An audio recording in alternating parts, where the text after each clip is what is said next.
তখন ওই টাকাটা আরও বৃদ্ধি পায়। এটা হাকিকি বাড়ে। 1 লাখ থাকলে 2 লাখ হয়, 3 লাখ হয়, 5 লাখ হয়। আর একটা হুকমান বাড়ে, মানে সেই আসলে বস্তুতে বাড়ে না, কিন্তু তার মানগত বাড়ে, সেটা হলো স্বর্ণরৌপ্য।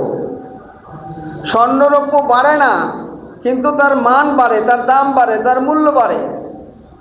এই জন্য 3 প্রকার হলো মালে নামি। একটা হলো 1 নম্বর হলো স্বর্ণরৌপ্য, 2 নম্বর হলো ব্যবসার মাল, 3 নম্বর হলো পশু। পশু থাকলে সেখানে পশুর ভিতরেও জাকাত আছে। তবে আমাদের বাংলাদেশে এই পশুর ব্যাপারে আলোচনা খুব কম করা হয়, যেহেতু আমাদের দেশে পশু খুব কম। আর পশুর জাকাত হলো, যদি উট থাকে 5টা উটের মধ্যে জাকাত, যখন 5টা উট থাকবে তার জাকাত দিতে হয়। যার 30টা গরু থাকে, 30 পর্যন্ত, 30-এর কমের মধ্যে জাকাত নাই।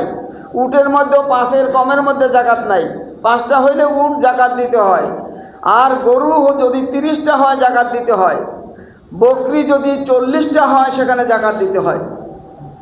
অর্থাৎ এই ব্যাপারে আমাদের এখানে আলোচনা প্রয়োজন খুব কম। বিশেষ করে আমাদের এখানে টাকা এবং স্বর্ণরৌপ্য,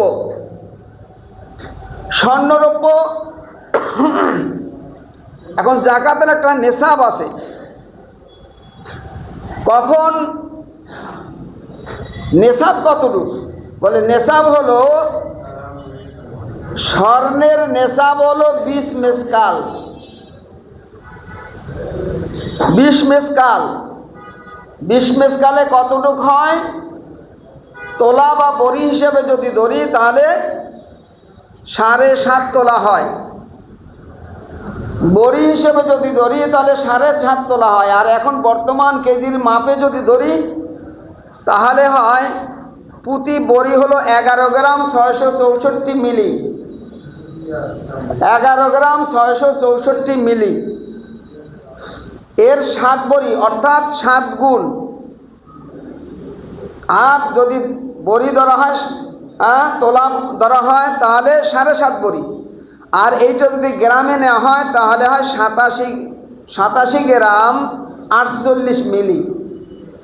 তাহলে স্বর্ণের নেশাব হলো বর্তমান মাপে যে মাপ হয়, গ্রামের মাপ, তাতে 87 গ্রাম 48 মিলি যখন হবে, এইটা হলো নেশাব, স্বর্ণের নেশাব।